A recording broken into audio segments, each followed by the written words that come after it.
జగన్మోహన్ రెడ్డి గారిని చంపేస్తే ఎవరు వస్తారని చెప్పి ఈరోజు ఎవరు అడ్డం వస్తారని చెప్పి ఈరోజు మాట్లాడుతున్నారు. విజయవాడలో రాయి తగిలి ఆయన ఇబ్బంది పడుతూ ఆయన ప్రాణానికి కూడా హాని ఉందని చెప్పి ఆయన మాట్లాడుతుంటే ఇవాళ మరొక వైపు రెచ్చగొట్టే కార్యక్రమాలు.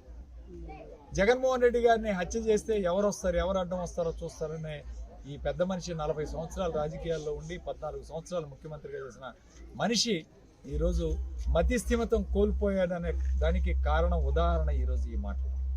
ఖచ్చితంగా ఇతనికి బ్యాలెన్స్ తప్పిపోయింది, వయసు పెద్దదైంది, మతిస్థిమితం లేదు.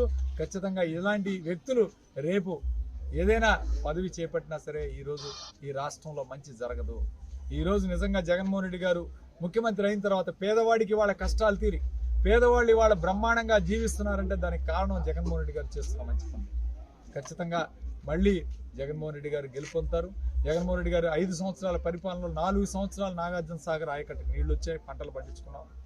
ఇదే చంద్రబాబు నాయుడు ఎక్కితే మళ్ళీ కరువు తాండవిస్తుంది. గతంలో 2014 నుంచి 19 దాదాపు 4 సంవత్సరాలు కరువు వచ్చింది.